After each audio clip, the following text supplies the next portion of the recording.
بسم الله الرحمن الرحيم الحمد لله رب العالمين والصلاة والسلام على خير خلق الله محمد وعلى آله وأصحابه الكرام وتابعيهم بإحسان إلى يوم الدين. ربنا أرنا الحق حقا وارزقنا اتباعه وأرنا الباطل باطلا وارزقنا اجتنابه. ربنا آتنا في الدنيا حسنة وفي الآخرة حسنة وقنا عذاب النار. بەڕێزان و خۆشەویستانم،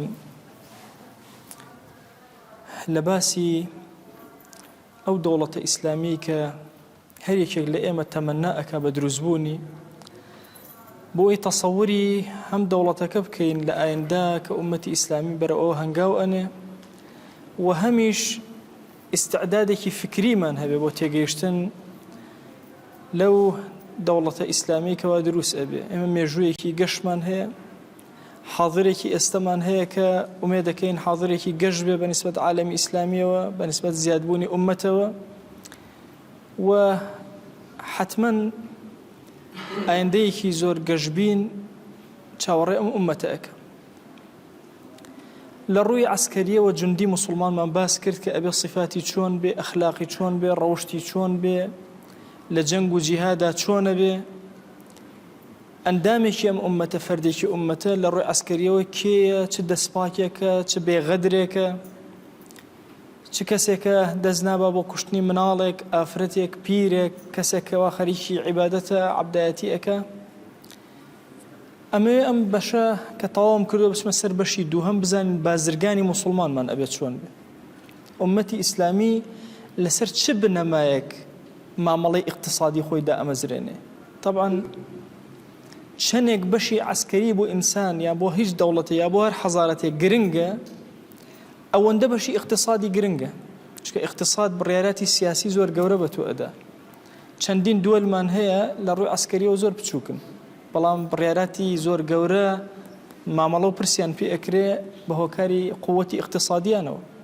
بنمونەی وڵاتێکی وەکو قەتەر ئەبینی لەگەڵ حەجمێکی بچووکە، بەڵام لە بڕیاراتی سیاسی زۆر گەورەیە مشارەکەی پێ ئەکرێ لەبەر ئیقتصادی بەهێزی. ئێمە ئەبێت جوان بزانین کە ئومەتی ئیسلامی لە ڕووی ئیقتصادەوە یاسا و ڕێنما و هەموو شتێکی خۆی بە تایبەت هەیە. ئێمە لە جیهانە دوو فکر یان دوو حەضارەتی ئیقتصادی زۆر بەقووەت هەن کە جیهانی دابەش کردووە بەسەر دوو بەش. ئیقتصادی شیوعیەت کە ساڵانێکی زۆر لەسەر مولکیەتی عام بنیاتنرا بوو، واتە هیچ کەس خاوەنی هیچ شتێک نییە ئیلا دەوڵەت نەبێ. بۆیە ئیتیحادی سۆڤیەتی توانی زەمنێک ئەم ئیقتصادەی خۆی گەشە پێ بکە و جیهان سەرنجی جیهان ڕاکێشێ بۆ لای خۆی. بەڵام دواتر دەرکەوت کە ئەم ئیقتصادە زۆر زۆر فاشیلە، بەڵکو ئەم ئیقتصادە خەڵک زۆر تەمەڵ ئەکا، چونکە دەوڵەت خاوەنی هەموو شتێکە، خەڵک خاوەنی هیچ شتێک نییە. مرۆڤ کە ئەگەر مولکیەتی خاصی نەبێ و خاوەنی شتی خۆی نەبێ ناتوانێت گەشەی ئابووری بکە. بۆیە سیرەکەی گەشەی ئابووری وەستا مەجبور پەنای بردە بەر ڕەئسمالیەت. حەضارەتی دووەم لە ئیقتصادا بریتیە لە ڕەئسمالیەت، کەرتە تایبەتەکان. بەگشتی جیهان ئێستا لەسەر کەرتە تایبەتەکان ئەچێ بەڕێوە. ئەم جۆرە چۆن عەولەمەی جیهانی هەموو جیهانی ئیسلامی و غێری ئیسلامی هەمووی داگیر کرد، حەضارەی غەربی پەل ئەکوتێ بۆ هەموو جیهان، بە هەمان شێوە لە ڕووی ئیقتصادیشەوە ڕەئسمالیەت، کەرتە تایبەتەکان کە هەموو کەسێک خاوەنی ئەوەیە کە پارەی خۆی پێیاکە بەهێزێکی بەقووەتەوە بچێتە ناو بازار، و دەوڵەت خاوەنی هیچ شتێک نابێت، تەنها خاوەنی ئەو پارانە ئەبێت کە لە کەرتە تایبەتەکانی وەرەگرێت. واتە هەموو خەڵکی و هەموو با بڵێن شەریکات ئەبنە کرێچی حکوومەت، ئیشەکەن و پشکێکی ئەدەنەوە حکوومەت. ئەمە تا ڕادەیەکی زۆر لە ئاستی جیهانە نەجاحەتی هێناوە، بەڵام لە دوو خاڵە شکستی زۆر گەورەی هێناوە. خاڵ یەکەمیان لە مەسەلەی ڕیبا. هەندێک دەوڵەت هەیە ئەگەر قەڕنێکی تر بەس خەریکی قەرزدانەوە بێ ناتوانێت ئەو باجە بدات و ئەو ڕیبایە بداتەوە کە وەریگرتو. دیارە سندوقێکی گەورەی پیسی نێودەوڵەتی دروست کراوە تەنها بۆ ئەوەی هەموو خەڵک ژێربار بخا. هەندێک وڵات هەیە وەچەی وەچەکانیان قەرزاری ئەو سندوقن، بەهۆی ئەو ڕیبا سەریعی کە یێتە سەری و گەشەیەکی بە قووەت ئەکات و یێتە سەرەوە. ئەمە خاڵی یەکەمێتی کە خاڵی لاوازیەتی کە لە اقتصادی ئیسلامی ئەم خاڵە نییە. خاڵی دووهەم گرنگ فرۆشتنە، گرنگ صدق نییە لە معاملە، گرنگ ئەوەیە تۆ چۆن پارە کۆکەیتەوە، گرنگ ئەوە نییە چەند شتەکەت گرنگ بێ.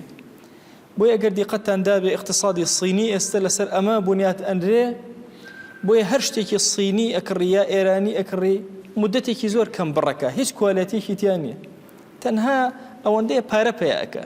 گرنگ بەلای ئەوە کۆکردنەوە و جەمعی ماڵە. ئەم دوو خاڵە لە ڕەئسمالیەتە زۆر بەزەقی پێچەوانەی اقتصادی ئیسلامین. اقتصادی ئیسلامی کە ئومەتی ئیسلامی بێتە خاوەنی دەوڵەتی خۆی و هەستانەوەی خۆی، پێویستی بەوەی لە اقتصادی خۆی زۆر بەباشی تێگەیشت بێ. ئەم ئومەتە بێ یاسا و ڕێسان نییە. ئێمە یاسامان بۆ دانراوە چۆن دەستنوێژە بگرین، نوێژە بکەین، یعنی لە اقتصادا نابێ یاسامان هەبێ. ڕاستە زانانی پێشوو ئەو کتێبانەی کە نووسیویانە کتێبێکی مستەقیل نییە بەناوی اقتصادی ئیسلامی تا ئەم زەمانانەی ئەخیر، بەڵام هەموو شتێک، هەموو بڕیارەکانی اقتصادی ئیسلامی بە درێژی باس کراوە. هەندێک مەبادیء هەیە لە اقتصادی ئیسلامیە زۆر گرنگە، ئێمە چاومان کراوە بێتیایە. ئومەتی پێغەمبەری خوا صلی الله عليه و آله وسلم مەبدەئێکی هەیە لە اقتصادا پێ ئەوترێ مەبدەء العمل، هەمیشە ئەبێ ئیشکە، نابێ بوەستێ. ئەگەر 100% بزانی لەو کارە زەرەر ئەەکەی، بەڵام ئەگەر دانیشی هیچ نەکەی، ئایا لەگەڵ زەرەکە کامیان بەراورد باشترە، زەرەکە بکەی باشترە. چونکە ئومەتی عملە، ئەم ئومەتە مەبدەئی عمل لەم ئومەتە زۆر گەورەیە. رب العالمین خۆی ئەفەرمێ هو الذي جعل لكم الأرض ذلولا فامشوا في مناكبها وكلوا من رزقه. بچن بگەڕن بە دەور و بەری زەویە، جوان بگەڕن لە ڕزقی سەرزەوی بخۆن، واتە بڕۆن پەیداکەن، ماندوو بن. بۆیە ئەم تەمەڵی و سستی ئەمڕۆ کە هەیە لە تەبەن ئێمە بەداخەوە ئەڵێم کافر و بێدین زۆر کاری لەسەر ئومەتی ئیسلامی کردو. عمرێک ئێمە کۆمەڵە شت درراوە بە گوێمانە کە لێمان تێکچووە. یعنی باسی تەوەکل وای هەیە لێتەوە ئینسان پاڵ باتەوە ڕەجەب ئاسا دەست بۆ هیچ شتێک نەبە و کار و کەسابەتێ نەکە، کورە خوا ئەم ژێنێ. رب العالمین ئەمری بە تۆ نەکردە تۆ فەقیر بی، بەڵکو بەعەکسەوە ئەمری پێ کردێ بێت دەوڵەمەند. لە عەشەرەی مبەشەرە و دەکەسەی مژدەی بەهەشتیان پێدرا بوو، 6یان ملیاردلێری جیهانی ئەمڕۆ بوون. چۆن ئەڵێ ملیاردلێری جیهانی ئەمڕۆ ئەو هەبوون. یعنی پیاوێکی کە عوسمانی کوڕی عەفان خەلیفەی موسڵمانانە ئەفەرمێ کاتێ بوومە خەلیفە هیچ کەسێک نەبوو لە قوڕەیشە بە ئەندازی من ئاڵتونی هەبێ، بە ئەندازی من زیوی هەبێ، بە ئەندازی من داری درەختی خورمای هەبێ، بە ئەندازی من وشتری هەبێ، بە ئەندازی من مەڕووماڵاتی هەبێ. عەبدوڕەحمانی کوڕی عەوف لە عمری خۆیان 30,000 عەبد و جاریە ئازادەکە. بەچی ئازادیەکە؟ بۆ قووەتە اقتصادیەکە هەیەی. بۆیە لە ئیسلامە زۆر گرنگی بەم لایەنی کارکردنی مسلمان دراوە. مسلمان وهانیە وڵات چەند دقیقەیەک ئیشکەم تەواو. ئەم تەمەڵخانەی ئەمڕۆی ئومەتی ئیسلامی فکرێکی ئیسلامی نییە. دەیان جار ئێمە باسی ئەومان بۆ کراوە کە خوای گەورە ڕزقی کەسێکی کوێری چۆن ئەدا، مارێکی کوێر زەردەزیڕێک ئەهات خورمای ئەکرد بە دەمی. هەمانم داستانەمان لە 80کانەوە ئەدرا بەگوێ، لە 70کانەوە پێشتر ئیشمان لەسەر کرا بۆی تەمەڵ بین. خۆ ڕاستە خوای گەورە ڕزقت ئەدا، بەڵام خۆ تۆ مارە کوێرەکەنی تۆ ساغی، ئەبێ چاوت کراوە بێ، ئەبێ ئیشکەر بی. بۆیە مەبدەئی عمل لە اقتصادی ئیسلامیە زۆر گەورەیە. خۆ وابزانی دەوڵەتی ئیسلامی دروستەکرێت تۆ پاڵی لێبێت تۆ بخەویشتی وان نییە. دەوڵەتی پێغەمبەری خوا صلی الله عليه وسلم سەری ئەم فەرمایشتەکەن ضعفێ لە سەنەدەکەی هەیە، ئەفەرمێ 9 أعشار الرزق في التجارة. ئەگەر ڕزقی خوا لەسەر زەویە هەر هەمووی بکەیتە 10 بەش، 9 بەشی لە بازرگانیە. یعنی کەسی مسلمان نابێ بخەوێ. لە ڕوایەتێکا فەرمێ پارەکانتان دامەنێن بۆی زەکات نەیخوا، بیخەرە ئیشەوە، کاری پێ بکە. مەبدەئی عمل لە اقتصادی ئیسلامیە زۆر گەورەیە. ئێمە بەم فکرە تەمەڵیەوە بمانەوێت دەوڵەتی ئیسلامی دروستکەن هەر لە ڕێوە ڕووخاوە. یعنی بیرکەنەوە جوولەکە و شیعە چۆن کارەکە. شیعە بەو خمسەی کە وەری ئەگرێ فەرمونەوە لە چەند دەوڵەتە پەلامارەدا جەنگەکە، ئیشی خۆی جێبەجێەکە، تەسدیری سەورەی خۆیەکە بۆ دەرەوەی خۆی. بەو هەموو بەتاڵیەکە هەیەی. لە ئەفریقیا جەنگەکە هەرچی ئەهلی سوننەیەکە ئەو داگیریەکە. حەزەکەم بزان تەمان فکری شیعە بە حیاتی کافرێکی پێ مسلمان ناکرێت، بەڵام لەسەر سوننە ئەژی. لەکوێ لە ئەفریقیا فەرموو ئەو هەموو نەسارایە هەیەکیان نابێتە شیعە، کە ئەبنە سوننە دوای ئەمانەیان کەنە شیعە. مەدرسەی زۆر گەورە گەورە هەیە هی ئەهلی سوننە ئێسەکراوەتە هی شیعە. وە جوولەکەش بیرکەنەوە هەموو اقتصادی جیهانیان داگیر کرد، بەهۆی اقتصادەوە تەحکم بەسەر هەموو جیهانە ئەکەن. أي أهل السنة هر الله بابال بموخوا خوي رزقم أدا راست رب العالمين رازق ورزقي تو أدا بلام تو مأموري وكو مسلمان أبي شو روش بخيت السريق بكسابت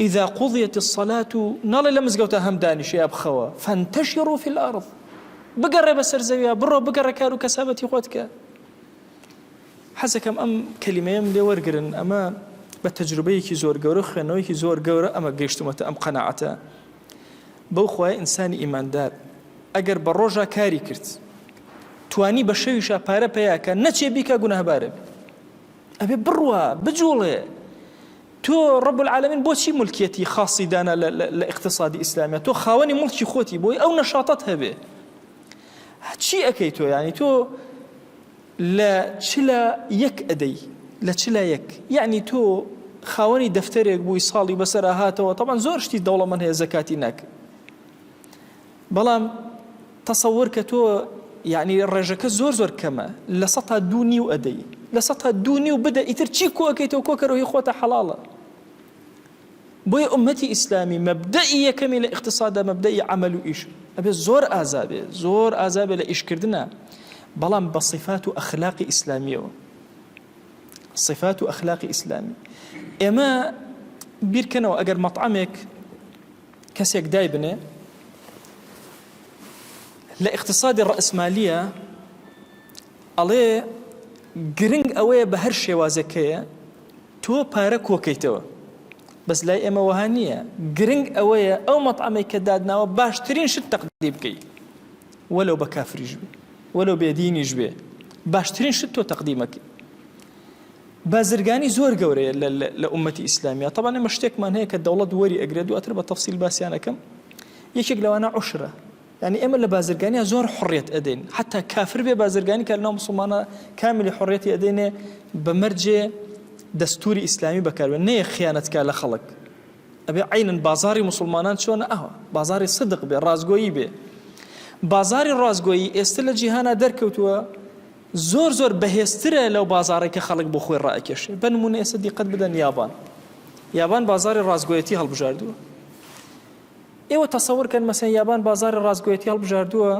ئەمریکیەکان خۆیان ئەچن شتی یابانیە کرد هیچ بیناسازیەک نییە لە ناو ئەمریکا ئەوروپایە کەلوپەلی ئیلا یابانی تایە چوە کوالێتەکەی زۆر بەرزە ئەمەیە کە ئومەتی ئیسلامی ئێوە جیاوازی هەیە لەگەڵ ڕەسمالیەتە ڕەسمالیەت بەس پارە پێک و ئەکاتەوە ئەگەر بە خیانەتیش بێ بەڵام ئومەتی ئیسلامی بە صدق و بەو کوالێتیە بەرزەی کە هەیەی و بەو جوانیە کە هەیەی ئەبەوە بۆ ئەسان بازرگانی مسلمان کاری نییە کاری هەیە چۆن ڕێگا واڵا ئەەکەی بۆ کافر بێتە ئێرە بە مەیلی خۆی لەکوێ کاسبیەکە لە قازانجەکەی خۆی هەرچی پێیاکرد عوشری ئەدا دەیەکی ئەدا بە دەوڵەتی مسلمانان ئیتر چۆن کاسبیەکە ئیکە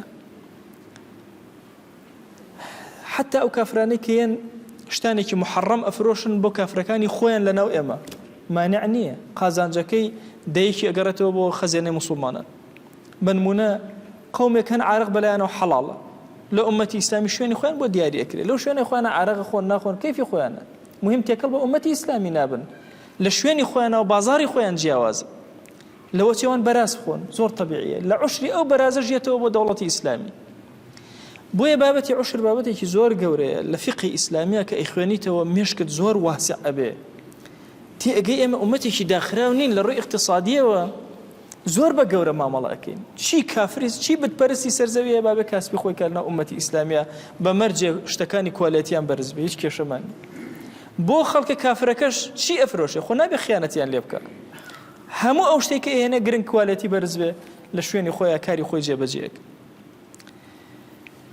کەوابوو یەکەم خاڵ ئەبێ ئێمە مەبدەئی عەمەل بە باشی تێگەیشت بین اینجا ئێمە ئەو دەوڵەتەی کە لە مخەیەلەمانایە بۆ ئایندەی ئومەت هەڵسێتەوە اینجا دروست ئەبێ ئەگەنە دروست نابێ ئەم دەوڵەتە بە کەسی تەمەڵ دروست نابێ والله ئومەتی پێغەمبەری خوا صلی الله علیه وسلم بازرگانی تەمەڵی نابێ بازرگانی بەهێزی ئەوێ ئیتر من بەشمەکە ئیتر زیاترم ناوێ ئەمە قسەی ئومەت نییە ئومەت هەمیشە کارەکات ناوەستێ یعنی بیرکەنەوە عەبدوڕەحمانی کوڕی عەوف ئەو هەموو ئەملاکەی هەیە کە چێشتا خەریکی بازرگانی خوا جەل جەلاوە منعی نەکردووە ئەفەرمێ وئینەه لحب الخەیر لەشەدید مرۆڤەکان بۆ حوبی ماڵ زۆر توندن، زۆر ماڵیان خۆشەوێ، ئێمەش مرۆڤین ماڵمان خۆشەوێ.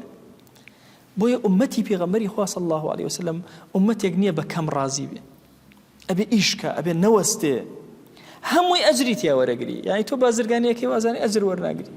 دواتر باسەکەم لە جیهانی ئیسلامیە بازرگانە موسڵمانەکان چەند فەتحیان کردو بڕۆکە تەسەور ناکەن. یعنی وڵاتێکی وەکو مالیزیا ئێستا ئێمە فەخری پێوەکەین، چەند بازرگانێکی موسڵمان چۆن ناو مالیزیایان فەتح کرد، هەموویان موسڵمان کرد. یعنی تۆ بیرکەرەوە بازرگانی موسڵمان ئەهدافی زۆر گەورەیە، مجرد تەنها پارەپیاکردنەکە نییە، لە پەنای ئەم جوهدەیکە صدق بە خەرجەدا، دینداری خۆی پەخش ئەکا، ڕەمزی ئیسلامە. خۆ هەر قسەکردن نییە، ئێمە مەلا قسەکەی لە ناو مزگەوتەکانە، کاکە لە بازاڕە تۆ دەرەکەوی ئایا چەندێ موسڵمانی. بۆیە تۆ لەوە چێ بە زمان مەسەلەن ئەم کەسە ئەبینی زمانێکی زۆر جوانی هەیە، بەڵام لە معاملە دوو معاملە لەگەڵەکە لە سێهەما سێرەکەی قۆڵی بڕیوی، ئەو موسڵمانێتی نییە. خەڵکی موسڵمان لە مەبدەئی عەمەلە هەموو شتێکی واضحە و کارەکە و ناوەستێ و خۆی مانووەکە هەتاوەکو ئومەت سەرەکەوێ.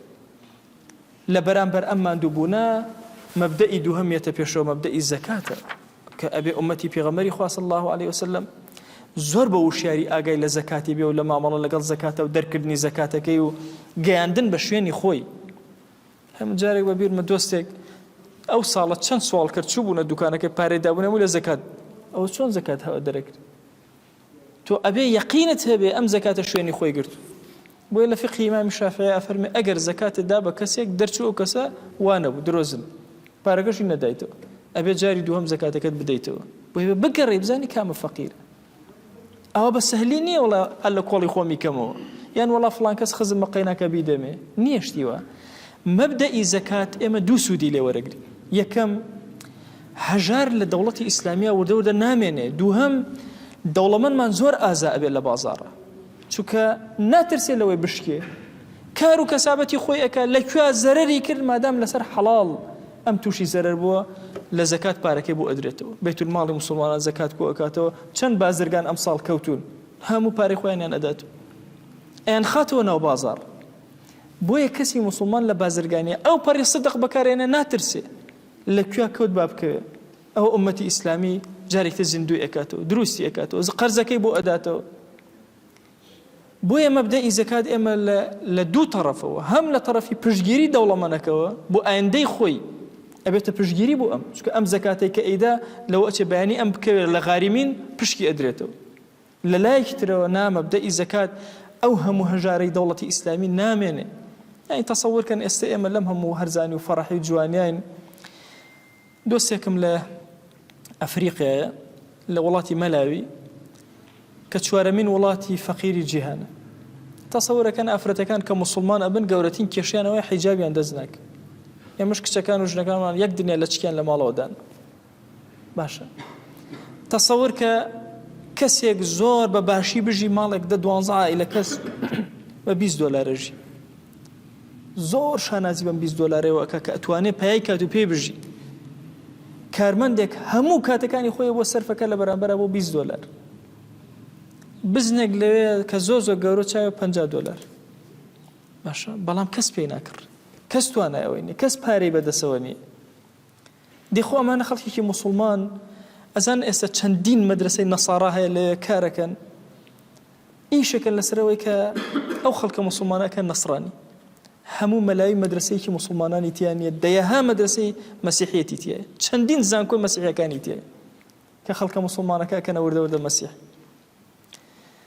ماوەسا شێرزاد تەشریفی چوو بوو بۆ تەنزانیا. ئەو یەکێک لەو شتانەی زۆر سیر بوو بەلامەوە، ئافرەتی مەسیحیم ئەبینی ماتۆڕێکیان پێ بوو، دەبەیە ئاویان کردبووە کۆڵیان، قەترە قەترە ئاویانە خوارد بۆی زیاتر بەشیان کە داوای زیاترکەن و نەسڕانێت زیاتر بڵاوکەنەوە. ئێمەش خەڵکە موسڵمانەکە لێ پشتگوێمان خستووە، گوێی نادەین. تەسەوور کە ئەگەر زەکات بەیتولماڵی موسڵمانە منەظەم بێ لەم سەر تا سەری زەویە لە سوورچێکی جیهانە، مسلمانە محتاجێکی هەبێ واجبە لەسەر خەلیفەی موسڵمانان ئەوێ جێبەجێ کردی. بۆیە هەوا تەسەوور نەکەین خەلیفەی موسڵمانان کەسێکی گێژ و داماو بێ 4 کەس بەیعەتی باتێ بڵێن وەڵاوە خەلیفەیە. بەخوا ئەرکێکە زۆر زەحمەت، بۆیە سوڵتانی خۆیە لەسەر زەویە، سێبەری ڕەب العالەمین لەسەر زەویە، خەلیفەی خۆیە لەسەر زەویە. ئەبێ ئاگای لەو فەقیرە بێ لەو پەڕی دنیا. بۆیە ئیمامی عومەر فەرمێ ئەگەر یەکێک لە وڵاغەکان قاچی بکەوێ من جادەکەم بۆ چاک نەکردبێ خۆی گەورە محاسەبەم ئەکا لەسەری. بۆیە ئێمە بەڕاستی لە پشکی زەکاتە کاری زۆر گەورە ئەکرێ لە ئومەتی ئیسلامیە. یعنی پشکێک لە پشکەکانی زەکات ئەدرێ بەو عەبد و جاریانەی کە عەبد و جاریان و ئازاد دەکرێت. تەسەوڕەکەن لە جیهانی ئیسلامیە عەبد و جاریەک نەبوون ئازاد کرێن و دەوڵەمەند نەبن. بۆ چونکە ئەمانە مولکێتی شخصیان نەبووە کە ئازاد دەکرێن بنە خاوەنی مولکێتی شخصی. ئیتر ئەو کاتە بنە خاوەنی داهاتی خۆیان زۆر بە باشی کارەکەن. شەو ڕۆژە خەنە سەر یەک اقتصادی ئیسلامی پێشەکەوێتی. ئیمامی ئەحمەد کە فەرمێ زەکاتەکان با مغنی و مقنی بێ، با وەها بێ ئەم کەسە فەقیرە بخاتە کار. بڕێ زەکات ئێمە چۆ 5,000 تەوزیعەکەی کەس نازانە چی لێ، بڕۆ کەسێ بخەرە سەر پرۆژە، با ئەو کەسە وردە وای لەبێ ئەوش زەکات بدە. بۆیە لە ئومەتی ئیسلامیە ئەگەر زەکات تەوزیعێک و تەرتیبێکی جوان بکرێ دڵنیا بن لەوە فەقیر و هەژار نامێنێ. وەکو زەمانی عومەری کوڕ عەبدولعەزیز هاوارە کرا بابە کێ پێویستی پێێتی بابێ زەکاتی کەس وەری نەوێت. بۆیە ڕەحمەتی خوا لە عومەری کوڕ عەبدولعەزیز بێ کە بڕیاری دا بە پارەی زەکات سەواء کەسەکە دەوڵەمەندە یا فەقیر گوێ نەداتێ، بەس گەنجە بەس ژنی بۆ بێنە پارەی زەکاتی بدات کامل. ئێمە لە سبحان الله لە زەمانێکە ئەژین، یعنی ئەوە تەسەوڕ ئەکەین ئەم ئومەتە ئیسلامیە ئومەتێکی داخراوی ئەوە، یعنی تەسەوڕ کە لە هەندێک ئەزمانە کاتێک کە نەخۆشیەکان بڵاو ئەبووە زەکات لە دەوڵەتی عوسمانیەوە ئەچوو بۆ ئەو خەڵکە مەسیحەیە کە نانینەوە بیخوا خەریب و لە برسە ئەمرد. بابی زەکات زۆر واسعتر و گەورەتر کرا لەم زەمانەی کە ئێمە چکەوان حەنەفی مەزهب بوون پێیان دروست دەوڵەت لەسەر حەنەفیەت ئەڕۆژ بڕێەوە. ئێمە بەم عەقڵیەتە بچووکە داخراوە قەت دەوڵەتداری بە ئومەتی ئیسلامی ناکرێت. بێ ئەم فکرانە گەورە کرێن لە ئاستی ئومەتا بیرکەون، لە ئاستی مرۆڤایەتیا بیرکەیتەوە. مەبدەئێکی زۆر گەورە لەناو ئومەتە لەگەڵ مەبدەئی کارکردن و زەکات بەخشین تحریمی ڕیبا بە هەموو جۆرەکانی. ئەبێ ئینسانی مسلمان زۆر خۆی بپارێزێ لە بابی ڕیبا. ئەم ئومەتە ئەفەرمێ هەر هەمووی وەکو جەسەدێک ئاو هەیە يشد بعضه بعضا، هەندێکی تری تۆکمە ئەکاتەوە. ئێمە بە هیچ شێوازێک ڕیبا مەنع کراوە لەناو ئەم ئومەتە کە ئێستا طبعا تەسەوڕکەن ئێستا لە جیهانی ئیسلامیە بانقە ئیسلامیەکان زۆرینەی بانقە ئیسلامیەکان لەکوێن بە نەزەری ئێوە؟ لەو ئەچێ بڵێن وەڵا لە دوبەی یا بڵێن لە قەتەر. تەسەوڕ ئەکەن زۆرینە لەناو بەریتانیان، چونکە جۆرێک لە ئیستیقرارێتی هەیە هەرچی بنووکی ئیسلامی ئیباتە ناوخۆی. ئێستا لە بیرکردنەوەی ئەوان کە ڕیبا هەڵگرن، چونکە ئەگەر ڕیبا هەڵگیرە هەموویان ئیفلاسەکەن تەنها بانکە ئیسلامیەکان نەبێ. یعنی بە تەختیدیان کارەکەن لەسەر ئەوەی کە بنووکی ئیسلامی هەر هەمووی مەستەرەکەی سەری پارەکەی لەوێ بێ لەناو ئەوروپایە. خەڵکی عاقڵ ئەوە کار بۆ خۆی ئەکا. طبعا ئێمە لە بینی حەضارەتەکانە هەمیشە حەضارەتەکان ئیسفادە لە یەکتر ئەکەن. حەضارەتی ئیسلامی ئیسفادەی لە حەضارەتەکانی تر کردووە. بە نمونە لە جەنگی خەندەقا کاتێک کافران هاتن سێریان کرد، ئەبوو سوفیان وتی ئەمە حیلەیە کە عەرەب شتی وای نەزانیوە خەندەق لێبێ بە دەوری جێشەکەتە. ئەوە حەضارەتێکی فارسی بوو لە سلمانی فارسی و نەقل کرا بۆ ئومەتی پێغەمبەری خوا صلی الله علیه وسلم. لێدانی سکە فارسی بوو. ئیمامی عومەر لا ئیلاهە ئیلەڵڵاهی لە دیوێک لە دیوەکاندا، سەیدنا معاویە وێنەیەکی خۆی لە دیوێکیدا، ڕسمێکی خۆی بەسەر ئەسپێکە و شمشێرێکی بەدەستەوە بوو لە دیوێکی درا. تا دوای عەبدولمەلیکی کوڕی مەڕوان بە تەواوی سکەی ئیسلامی لێدا بە درێژی کە سکەکان ئەم دیوە ئەو دیوە هەردووکی ئیسلامی بوو. دیوێکی مێژووی لێ نووسرا بوو. تا زمانی هارونە ڕەشید ئەگەر بینی بێتان ئێستا هەندێک جار کە ئەڵڵا ئەنووسرێ هەیەکی بچووک لە ژێری ئەنووسرێ. ئەو هەیە طبعا لە خەتی کوفیە نییە لە ئەسڵا، ئەوە ڕەمزی هارونە ڕەشیدە. کاتێک کە پارەی دەرکرد ئەو ئەڵڵایی کە لەسەری ئەنووسی هایەکی بچووک لە ژێر ئەنووسا، یعنی ئەمەی زەمانی هارونە ڕەشیدە. وردە یعنی حەضارات شت لە یەکتر ئەگۆڕنەوە. فەرموو حەضارەتی غەربی کە ئەمڕۆ لەو پەڕی ئەوجی قووەتی خۆیەتی یەد لە حەضارەتەکەی تۆ ئیسفادە ئەکا. ئەی تۆ نابێت لە حەضارەتەکەی ئەو ئیسفادەکەی، ئەو یە لە ڕووی اقتصادەکەی تۆ ئیسفادە ئەکا. ئەزانێ ئەم ڕەئسمالە گەورە لەناو بەریتانیا پێشەخە. ئەی ئێمە چی؟ هەر لە شوێنی خۆمانە مراوەغەکەین وەستاوین. بۆیە تەحریمی ڕیبا لە پەنای ئەوە لە بەرامبەر ئەوە دانی قەرز زۆر گەورەی بدەی بە کەسێک. بەداخەوە ئەڵێم ئەمڕۆ ئەو قەرز کوێرەکان وهایان کردو خەڵک بترسێنن.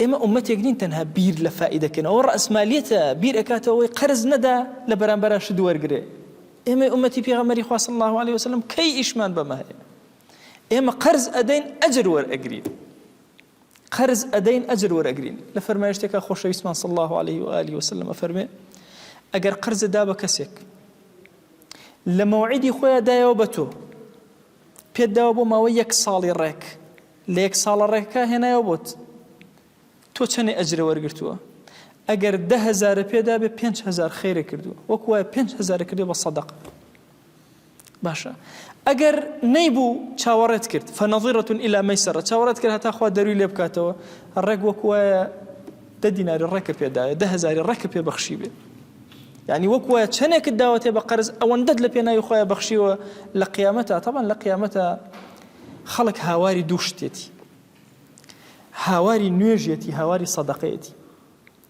لم نكن من المصلين ولم نكن نطعم المسكين بخوا أم دوشتە گەورەترین شتە بەهانەتەوەی دێ مەسائلی قەرز یەکێکە لەوانەیە کە ئەنەما ئیطعامی مەساکینە کردو بە سەدەقە بۆ دنووسراوە زۆر بووە قەرزت داوە بە خەڵکو تۆ گوێت نەداوەتێ بەڵام سێرەکەی لای رب العالمین بە سەدەقەیەکی گەورە بۆ دنووسراوە بە ئەجرێکی زۆر گەورە بۆ دنووسراوە بۆیە مەبدەئی دانی قەرز بە یەکتر زۆر گەورەیە لە شەریعەتی ئیسلامیە اینجا میراثیش یەکێکە لەو شتانەی کە تەبادل ئەکا لەناو ئومەتی پێغەمبەری خۆیان صلی الله عليه وآله وسلم بەو مادە و سەرد و سامانەی کە هەیە میراث نیظامێکی زۆر تایبەت و خاصی خۆی هەیە هەر کەسێکی ئیماندار بۆی تەوزیع کراوە پشکی خۆی بەرەکەوێ کەوابوو ئەم پشکە چۆن بەرەکەوێ کەسی یەکەمی هەیە دووهەمی هەیە سێهەمی هەیە چوارەمی هەیە بۆ ئەم کەسە لە نەشاط نەکەوێ بڵێ باشە دوای مردنی خۆم چی ئیتۆ خۆ حیچم بە دوایە نایە و کەس ئیسفادەی لێ ناکە یەکەم کەس ئیسفادەی لێ ئەکا مناڵەکانی خۆیەتی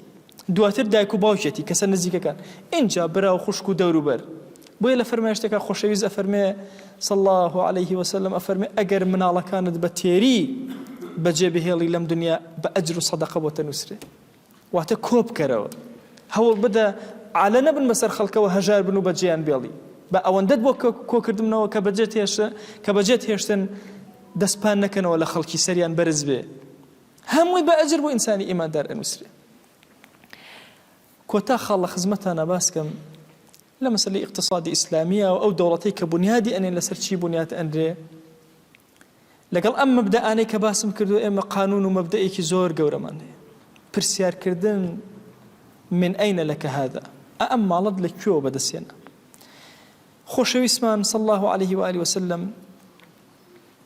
یەکێک لە هاوڵانی نارد کە سەدەقات کۆکاتەوە لە مەنتیقەی بەنی سەلیم کە هاتەوە بۆ حزوری فەرمووی ئەمە سەدەقەیەکە هێنامە ئەمەشی خۆمە تیان ئەمەی خۆت چییە وتی بە هەدیە خەڵک پێیان داوە خۆشەویستمان صلی الله عليه وسلم ڕووی تێکرد وتی ئەی بۆ لە ماڵی باوکت دانانیشی خەڵک هەدیەت بۆ بێنێ تۆ وەزیفەی موسڵمانت دراوەتێ ئەمەی کە بۆ تاتوە هی تۆ نییە بیگەڕۆ ناو سەدەقەی موسڵمانان پێی گەڕایە بۆیە ئیمامی عومەر لە زمانی خۆی ئەم سیاستەی زۆر بەکارهێنا من ئەینە لەکە هذا هەر والیەک لە والیەکان ئەینات ئەبوایە هەموو شتی خۆی باسکە چیم هەیە چیم نییە هەمووی وەچی ئەدرێتێت لە دەوڵەتەوە و ورد پرسیاری لێ ئەکرا یەک شتی زیاد کرایە لێ وەرەگیرەوە خرایە ناو بەیتولماڵی موسڵمانانە پێغەمبەران عەلەیهیم الصەلاة وەسسەلام یەک فەرز هەیە جێبەجێیان نەکرد بێ قاتیبەتەن کەسیان نەیان کرد ئەو فەرزەیان جێبەجێ نەکرد بۆیە هەندێک جار گەنج و شەباب کە ئەڵێن پێغەمبەری خوا صلی الله عليه وسلم ئەو ئیشەی نەکردووە ئەڵێن کاکە تەرکی پێغەمبەری خوا صلی الله عليه وسلم نابێتە دەلیل